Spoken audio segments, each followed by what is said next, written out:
Today on Clear Your Clutter Inside and Out, we're talking about everything you wanted to know about dying. What's the difference between grief and grievance? How can you open yourself more to connect with loved ones who've passed? What's the biggest message those of us on the other side would like us to know? Learn about afterlife communication as we wrap up our month focusing on a little bit of this and a little bit of that. Do you control your clutter, or does your clutter control you? On Clear Your Clutter Inside and Out, we'll teach you awareness as well as action steps to create change in your life. Come on, let's get started. Grief can really create clutter. If you listen to my episode and have been a long-time listener, talked a lot about when I was really struggling with grief. I really didn't go into detail with it, but you know that was something I really struggled with. And sometimes we can't get past grief. We can create emotional clutter from grief. I know that some of the things I felt were guilt, anger, sadness. Sometimes having grief when someone has passed creates physical clutter because we can't let stuff go. Oh, my mom would be really upset if I let that go. You can also strain your relationships if you can't move out of grief. I had a really good friend who was in a relationship and experienced this. His girlfriend couldn't get past her grief. All of this can create stress, which can create health clutter. And your heart, you can get grief in your heart and create heart clutter. I encourage you to Google information about the heart wall and how the heart, they feel, is just as big a center, if not more, than the brain. I believe the term is heart wall.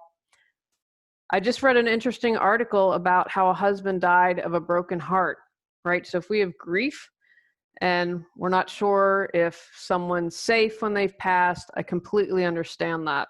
So I wanted to have someone on who talks with people on the other side. I'm not trying to make you think a certain way. If you've listened to the podcast, I hope you understand that it's never my intent to force you into anything. I like to present to you my thoughts, my experiences, because I want to help you clear your clutter to share your gifts with the world. This might be a weird topic for some of you, but hopefully you're open to listening to it. And if you're not, that's okay too. I wanted to have today's guest on because I was sent her book by my friend Deborah, and she'd sent me other one, and this book had been kind of calling to me for a while. And I was like, okay, I don't have time to read it. So I had taken it to the beach in May and didn't have it. I was like, oh, I'm just not feeling this. And then we get home from the beach on Saturday, and that Friday, my mother has a heart attack. A bunch of stuff happened, and it was really stressful. And I don't care how old you are, you don't want to lose a parent. I take this book with me because I think, well, if I'm going to be stressed out and upset, and if she goes, then I want something to comfort me if she's gone to the other side. So I just think that this is a really important subject to talk about. Again, it's not to make you think one way or the other. I do end-of-life organization. One of the reasons that I'm passionate about doing this, and I've shared before, is because my father had a meeting 2 years ago with my brother and me to say, okay, here's all our papers and here's everything you need to know. I didn't have to think once about that during this process. And I'm grateful my father's still alive as well. But I could concentrate all my energy on how do I get mom better? What is it that I need to do instead of worrying about where's her health insurance card? What is it that I need to worry about? So that is why I'm passionate about supporting people in end-of-life organization. And as much as I believe in this stuff, I still have some little bit of skepticism. And so that's why, another reason why I wanted to share today's guest with you is to maybe open you up. If you're like, I'm not sure, have a listen. I also share for the first time some stories I haven't shared, I think, with anyone. That's not true. I've probably shared them with Tony and Cotty. But if I have, I've only shared with a couple people, and it was very interesting getting Hollis's perspective on that.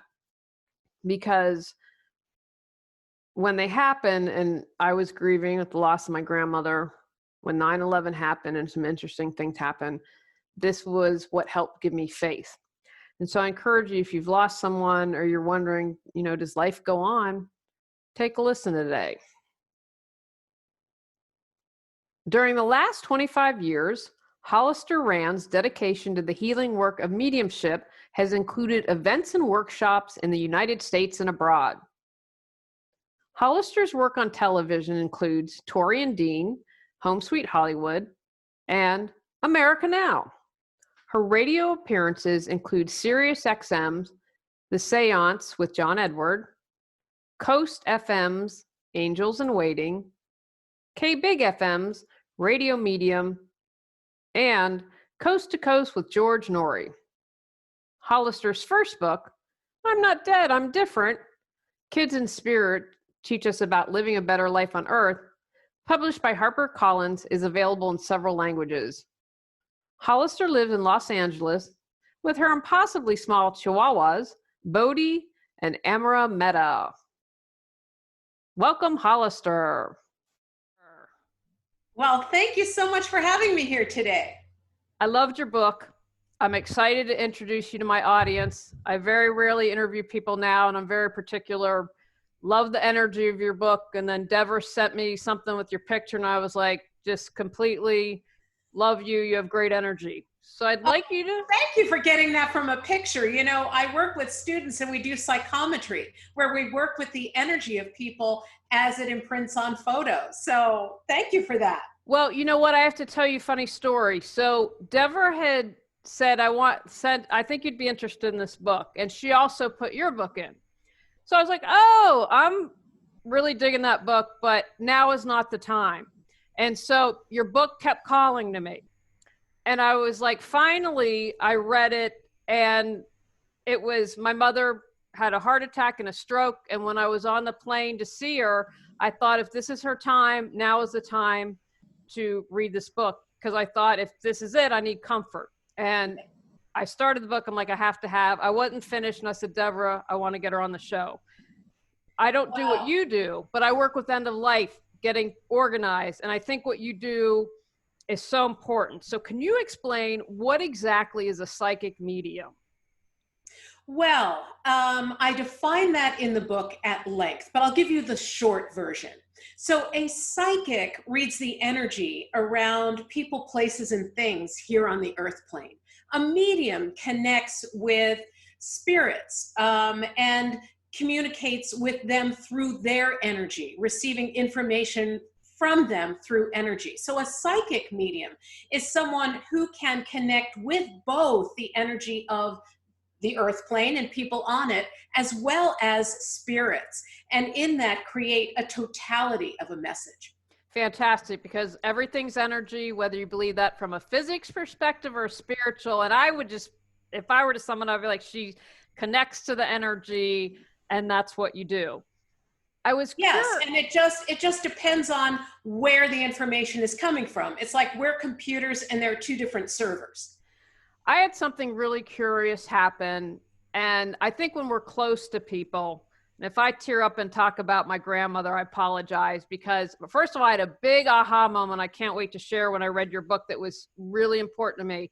But when my grandmother was dying, I'll never forget, I was living in Los Angeles. She was in West Virginia. Now, I wanted to ask a couple questions. One, I believe I wasn't there because, and one of my aunts, because I think we would have impeded her process, because we would have been like, don't go, don't go. And so I'd like to know about that. And the other question that happened, I said to my grandmother, I've always been the weird child in the family. I'm the weirdo, though they're starting to join the club. Join the club.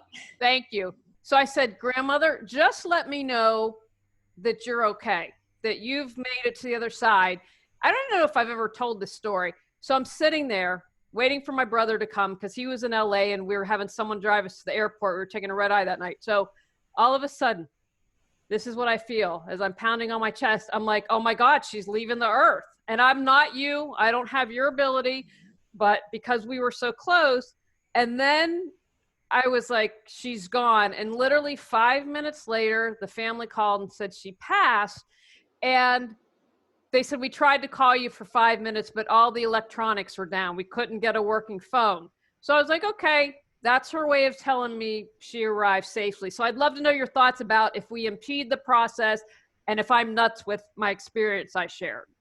Well, I have to tell you, I have chills with this whole thing. I mean, as you're telling the story. So have no doubt that your grandmother is present. I mean, you know, those we love are never truly separate from us. But they can give us information about relocation.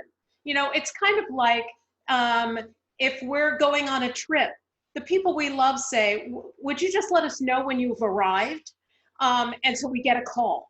Well, the spirits may sometimes call on phones, believe it or not. They will communicate through electronic devices, but also they will tug at our heartstrings, this sense of, okay, I'm here, I hear you, I'm already okay, before you get the message that they're dead. Because the true thing that impedes us is the idea that they're dead. You know, that is the thing that stands between us and our loved ones in spirit, is that we think there's a division. So what I love when spirits show up and let us know, hey, I've arrived, before we even hear from someone here on the earth plane, that reminds us that, oh, wait a minute, there isn't this thing called death in the way that we might think about it. And now to deal with the issue around being with a loved one when they pass, or not being with a loved one when they pass. You know, that is really an emotionally fraught situation. And so what I would say is the spirits who have passed without loved ones there, and often loved ones here on this earth plane, are very upset. I should have been there, especially in times of COVID right now, yes, where people are being prevented from being with loved ones. There's the fear that they are dying alone. yes. Well, first of all, that's not the case. No one dies alone. The bottom line is that there are spirits, their loved ones and spirits, friends, other relatives who will be there to escort them. So no one dies alone. And the other thing is, spirits will say to me, you know, I want my loved one to remember me alive. I don't want the last memory to be of a dead body in a bed, because that doesn't represent the vibrancy of relationship. So the spirits are always honoring connection and relationship. So that's what I would say to that. That's fantastic. So I'm going to share, I know that people I've interviewed for a long time, I love to share examples because I think there's probably someone listening who can relate to that. And they might tell themselves, oh, I'm wrong about that. So one time I was working with a healer and I said, I really miss Sybil. And Sybil was like a second mother to me. And she's like, well, why don't we invite Sybil to come on down, right? And I'm cracking up because all of a sudden I feel Sybil in the room, and I'm laughing because she's like, yep, I can fit you in now, but I'm Julie McCoy on the Love Boat, and I'm doing the social calendar on the other side, so I'm here to help, but let's get to it. And I cracked up because I could literally, this presence was Sybil, because that's how she was in life, and she was a social butterfly at the next adventure. Yes, well, the spirits will show up as we recognize them, and even to a medium. But it doesn't mean that they stay always in that particular form. So yes, she was demonstrating that she is a social butterfly. Then you're like, there's Sybil.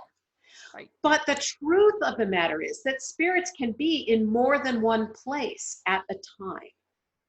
So she can be with you, and she can be on the Love Boat at the same time, because consciousness isn't limited in that way. But what she was showing you was an identifier. This is who I am. So you're like, yes, that's her. But we also understand that our loved ones can be with others in our group here on the earth plane. We're not stealing them from other people. Does that make sense? And they Thank can you. also be with loved ones in the afterlife. They can be pursuing other things in the afterlife while still being with us. And I think about it this way. We'll live in like a nuclear family and everybody has breakfast together or whatever maybe the ideal of that is. Then everybody goes their own way and they're checking in on their cell phones and texting, and then they come together at the end of the day. Spirit communication and connections with spirits are a lot like that. We're close, we go on about our business, but we're always connected, we're checking in. And then there are those times, let's say a child is sick at school and the mother gets a call from the principal. Boom, she's over there, picks up the child, takes the child home. So when we call and we ask for our loved ones to be there for help, for healing, or whatever the case may be, their energy can concentrate in a form that is more available to us. Well, I had a big aha moment reading your book. And I have to say, I don't know if you were the designer or the organizer of the book, but I love how it's set up and I love the bite size. I just think that was brilliant. So hats off to whoever designed that. So I had something recent. So I was reading your book and I had this huge aha moment when my grandmother first died, and she's the closest person that I've lost. For a year, I would hear that song, "Oh, child, things are gonna get easier." And every time I think about her, sad, right? And I hadn't heard from her for a while. So the interview with you today is today on Tuesday. Friday night at 10 o'clock, I'm sitting on the couch because one of your things was, once it's been some time, they're there, but they're more subtle. So start being aware and paying attention. So I'd read that and it has been in my mind a lot. And I heard, get up, go. We just filed a lawsuit against our HOA yesterday. Now, my grandmother was an attorney. She was the first female attorney in my hometown, right? I love her. She's awesome. So I'm cracking up and I heard, you need to go look at this. So I did. And then on the next page was a huge thing basically saying, North Carolina law supersedes any HOA rules, which they're trying to argue. And I hadn't caught. And I'm like, I can bring it to court. But I was like, thanks, grandmother. Like, I have no doubt that I wouldn't say it was like my grandmother's love or energy, but that hit, like, go do that. That was from her. Absolutely. I have no doubt. Spirits will have signatures for their communications with us. Things that they are interested in or we're interested in here, that we are involved with now, will often trigger sort of a drop-in of, hey, take a look at this, or a direction. So that's what I would say is, rather than expecting how information is going to come, just, listen.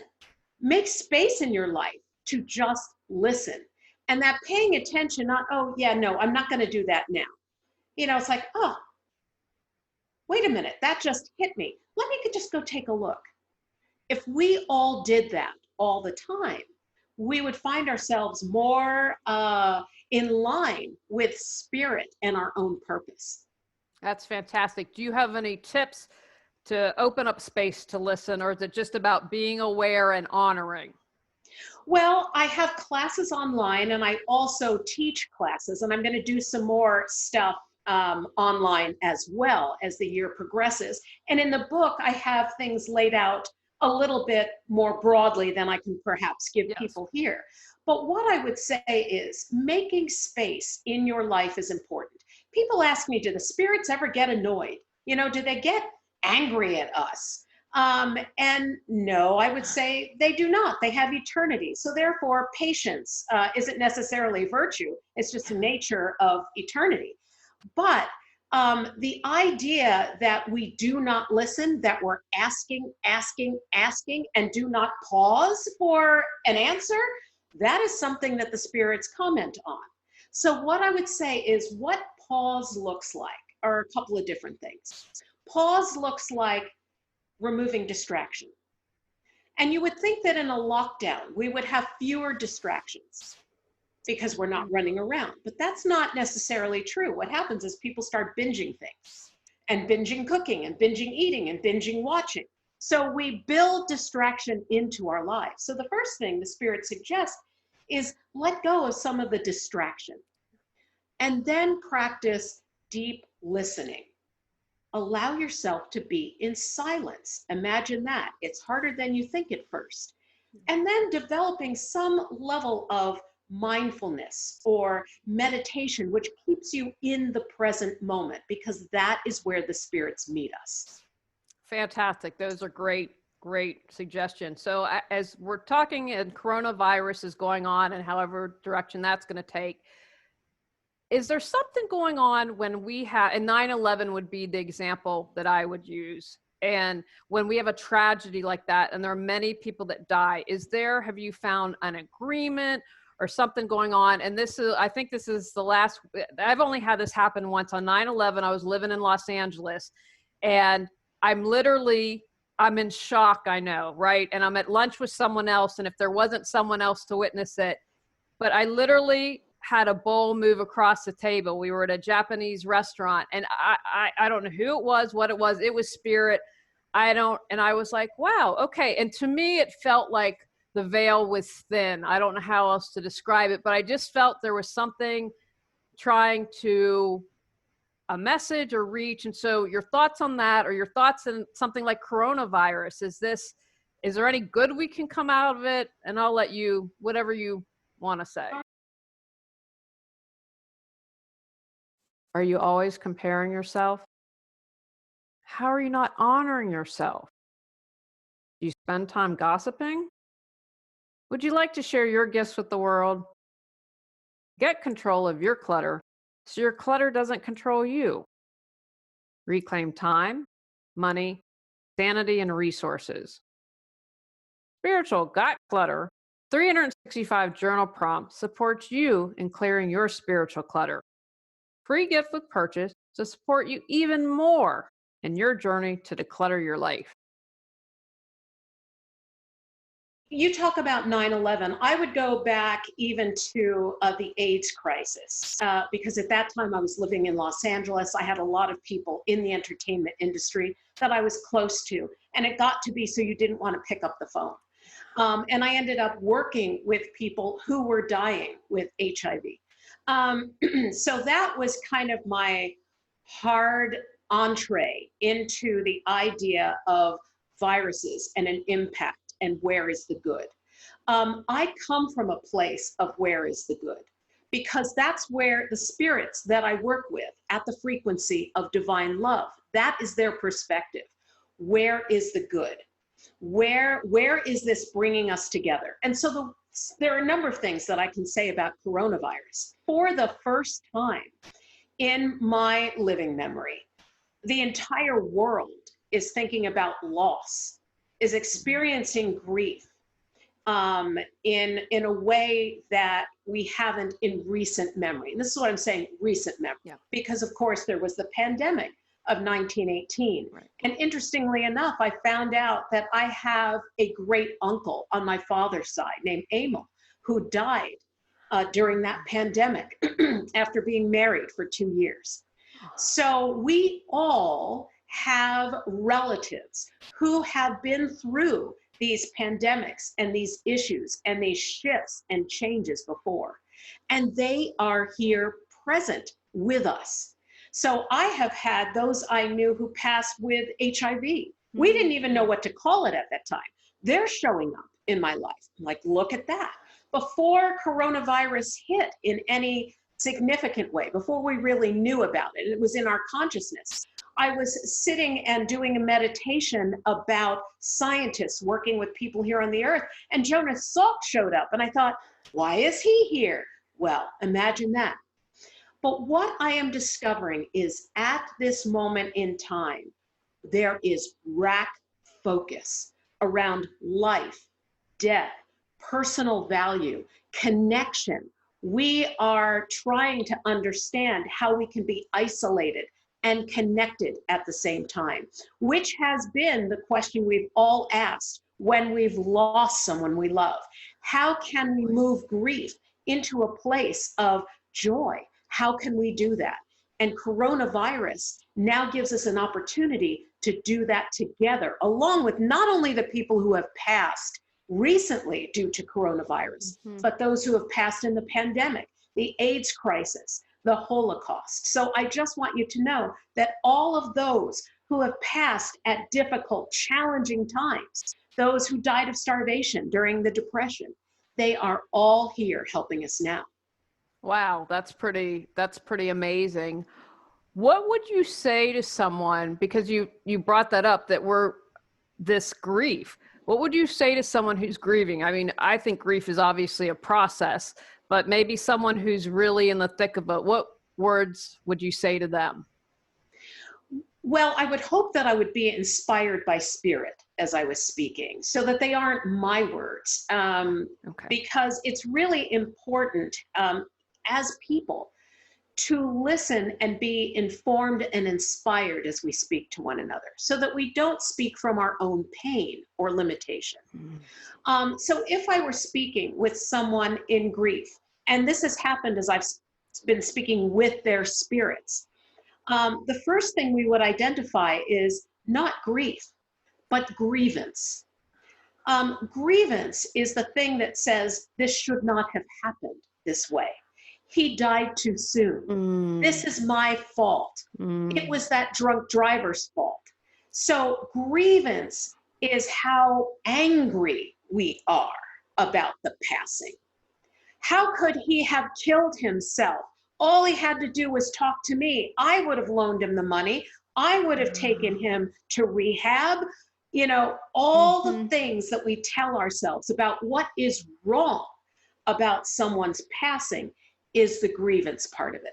And spirits speak to that. They will often correct the record about what we tell ourselves about their death. Oh, it must have been terrifying when they died. Well, I've had many spirits just say, oh, that's just how I got here. They are pretty cavalier about something that we're holding on to as a horrific experience. So there's tremendous grace as people pass. So that's what I would say first is look at the grievance that you're holding. Let the grievance go, because grief is, grief can be dealt with. Grief can be healed. Grievance has to be let go. That's awesome. That's fantastic. I've never heard it expressed that way. And I think that for me is a really huge aha moment. So when my mom was a couple of weeks ago, had a heart attack, then had a stroke, had a second heart attack. And the thing that got me present was, okay, if it's her time, it's her time. I have no control over that. So I'm going to go, whatever happens, that was the one thing that helped me. So when I got to her, I wasn't a hot mess emotionally, because I thought, however, I needed to be there to support her. But that was for me to become present and say, okay, it's out of your control. Well, yes, and that is a really important point. As far as it being someone's time, I don't think we run around with a timer inside us and it goes ding and we die. I mean, it just doesn't seem to work that way.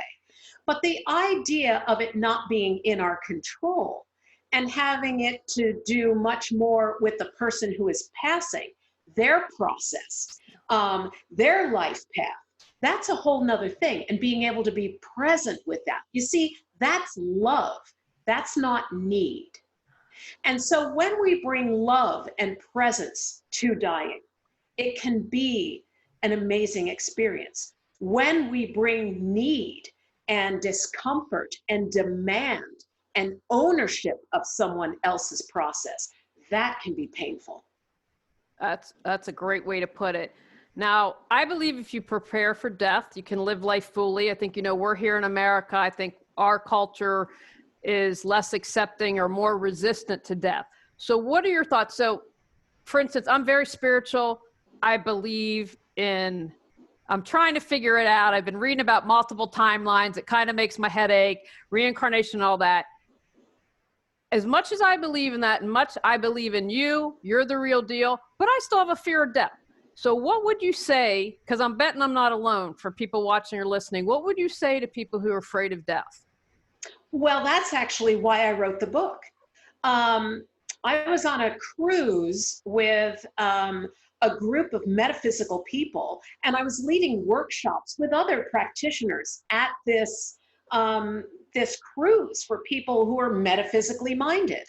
And one of the things I started to do is ask people to write questions down on a piece of paper and put them in a basket so that people who were afraid to speak in front of a group would get their questions answered. Because some of the most interesting questions that people had were those that they didn't want to ask in front of a whole group. Well, wouldn't you know, I'm standing up in front of this whole group of metaphysical people, and I pull out a question, and the question is there really an afterlife? Yeah, I was gobsmacked because, I thought, well, gee, we're all here. I thought we at least agreed that there was some kind of afterlife. Maybe we don't all agree with the nature of it, but I thought we were all on the same page. What a gift that question was. And you see, whoever asked it wouldn't have asked it in a metaphysical group, and identified themselves. But how fantastic that I was asked that. So rather than just be flippant, I stood there, and as I looked out on the audience, I saw their loved one showing up around them. And I paused and I listened. I said, okay, what is the answer to this? What answer do you give me to give to your loved ones? And what I heard was, there isn't an afterlife. There is only life. And so what I would say is, yes, our form changes. And yes, things do change. And death can be a transforming experience. But there is only life. I love that. That's fantastic. And I have to say, what I enjoyed about your book at the time, it was comforting. When I wasn't in crisis, I was stressed out, but that's one of the reasons I wanted to have you on. Would you say, and there could be a zillion answers to this, but with all the years that you've done it, what do you think the biggest message Spirit wants us to have with all the spirits you've talked to? And again, you might be like, it's different for different people, but is there maybe one common message or common theme that you think they'd want us to know? You are not alone. That's really it. Yeah. And in that not being alone, this idea of oneness is the idea of oneness in love. So the idea of connection. The real lie about death, and maybe even the lie about coronavirus, is that we are separate from one another. Yeah. That we are isolated and we are alone. The spirits, every single message of love, hope, and healing that I receive from the spirits underscores the idea that we are not in this alone. This thing called life. Yeah. Yeah. What suggestions would you have? You're obviously gifted and this is what you do, but for someone who's listening, like, how could they, if they wanted to connect with a loved one, what suggestions would you have for them, or maybe tips? Well, the first thing I would say is let go of any expectation around how you think a loved one should come. So I will have clients who come to me and their loved one will say, oh, you've been asking me to do this or that or the other thing, almost like they're being asked to jump through hoops from the other side to let their loved ones know that they're around. So the first thing I would say is let go of your expectation and know that the spirits may show up for you in an annoying way. You're not going to miss their messages. You're not going to miss their presence because it's almost on loop. And I'll give you an example. There was a woman who desperately was trying to get her father to quit smoking. And then after he died, he would show up with smoke. You know, when she sat in my office, I was like, wow, I am smelling cigarette smoke, unfiltered, really heavy, like chain smoker. She goes, yeah, that's my dad. And I said, he mentions to me that that's how he lets you know he's around. She rolls her eyes. Yeah, I know, I'm smelling his smoke. I was so annoyed that he wouldn't stop smoking. Well, now he's showing up with smoke. And we might say, why? It's annoying. Well, in California, it's hard to smell smoke these days because it's banned in so many places. Yeah. So if it shows up in your house and there's no one else there, you know that it's most likely a spirit. And the other thing was, he was reminding her that her hounding him about stopping smoking was her way to express love and wanting to know that he was present. And his smoke was letting her know, I'm present. And guess what? What is it going to do to me now? Kill me? Wow. That's great.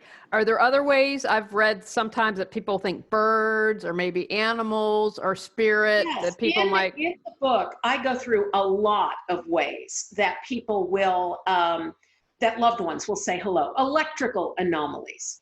You mentioned nature. Nature is a big thing. All winged creatures, birds, butterflies, dragonflies, and even in my own life, when I was thinking about writing the next book, which is this book, I had the idea of it while I was in the car on the way to the library. As I got out of the car, and with my books, a swarm of dragonflies came around me. I was like, what? I mean, it was like the birds, only on like a miniature scale. It was terrifying. Well, I dropped my books off at the library, got in the car, and I said, well, I guess Spirit wants me to write this book. And I had to Google swarm of dragonflies because I didn't think it was possible in the middle of LA. And there is such a thing as a swarm of dragonflies. But for a medium, one dragonfly doesn't a spirit make, a spirit message. For a medium, I mean, it has to be a little over the top for me to go, oh yeah, well, yeah, that actually might be spirit, because I'm used to a certain level of communication. So what I would say is, if you think your loved ones are coming with, let's say, hummingbirds, it would most likely be hummingbirds or unusual behavior, like a hummingbird buzzing you in the face and then going away, or showing up at odd times, that kind of thing. Being in nature, you may hear a loved one's voice in the leaves of the trees. So yes, nature is another way that spirits will say hello. I'm laughing as you were talking. I had forgotten when I got married. I got married 7 years ago, almost. And a praying mantis landed on my wedding gown. And luckily we had a great photographer. She's like, I gotta get a shot of that. And it didn't dawn on me because I don't know, I was enjoying my wedding, but wow, that was someone from the other side. Yes, absolutely. And depending on where was it on your gown? Like the thigh area. Okay, that's interesting. Was it the left side or the right side? I think left, but I'm not positive. I'm going to make myself look at the photo. The leg you step out on. That is often when you take a step into something new, it's often the left. So how appropriate for your wedding that the praying mantis would be on the left side moving forward. Interesting. So yeah, I love all on the right side, it might have something more with following through. So if you look at the photos and you see that it's on the right side, it could also be, okay, commitment, following through on a commitment. Okay, that's good to know. And then that just reminds me of another thing. Both my husband's parents are deceased, but the one thing that was important to me, and we did, is so we had 2 chairs for his parents. We gave them flowers. Now, I believe they were there. Absolutely. Absolutely. When I speak with clients and let's say a father has died prior to a wedding, and, I've even spoken with brides whose fathers or mothers have died the day before the wedding, the day of the wedding, the day after the wedding. These auspicious occasions are also valuable dates for people to cross as well. So I just want you to know, loved ones in spirit are here on these auspicious days. If your father passed prior to the wedding, but you wanted him to walk you down the aisle, please know he's walking you down the aisle. The spirits are there and we can acknowledge them. Fantastic, because that was just really important to me. I never met them, but I'm like, they're your family, and they were right next to my parents, right in the front. That was just the one thing that was important. What I at the beginning of this said, I saw that picture. You loved your energy. I love the energy of the book. So I know you're legit. I know you're good. So what other suggestions would you have? And we'll let you tell people how they can find out more about you, but you're not going to be able to see everyone in the world. So if someone what advice would you have to them if they're seeking to talk? Because I think you're a great resource for someone who is struggling. How would they know you're legit, you're real? And I know this woman, I'm not close with her, but her mother died and she was in great grief, and she went to someone, and she was convicted because they found out she was in San Francisco, and that she had been, I don't know, this was the days before Google, but had found all this information and I believe was prosecuted. I think, and I want to be really clear, I am not saying this is your industry. We have people like that in everything, because I get really upset when people are like, oh, this stuff's fake. No, people are legit. But what advice would you have for someone who is looking for someone? Well, what I would suggest is doing what you would do to put a roof on your house, replumb your house, or buy a car. It's usually information from several sources. The problem that arises is with grief, there is often a level of desperation.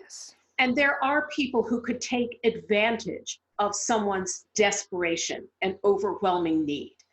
But what I would say is, if you are interested in spirit communication and all of that, talk with your friends. Let them know that you're looking for a medium. Read books, check resources, check references. Go to see a medium in a group event if you can. And right now, like, all my events are online, but that's still okay, because you really get a sense of who this person is and how they connect with each person, and see what resonates with you.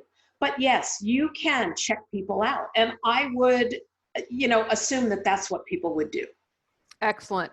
Now, I'm always about taking action when I do this podcast. So what action would you like people to take? It's up to you, whatever you'd like from this talk for them to do to move forward in some way or shape in their life. Well, I think lean into your curiosity is really important. Think about life and death, and think about where we are and how you can be your best self. I'm hoping that my book, Everything You Wanted to Know About the Afterlife, but Were Afraid to Ask, could be a resource in that. But it's not going to be the only resource. But school yourself. Think about things. Think about what is valuable to you. Fantastic. Now tell people how they can find out more information about you, the book, buy the book, the website, whatever you'd like to share. Okay, well, my website is hollisterrand.com. My email is hollisterrand@gmail.com, and that's HOLLISTERRAND.com. And I had that word before the clothing company did. I do online classes. We're doing online book signings. I'm on Facebook. I do Facebook Live events. I'm a very accessible medium, and I love to educate.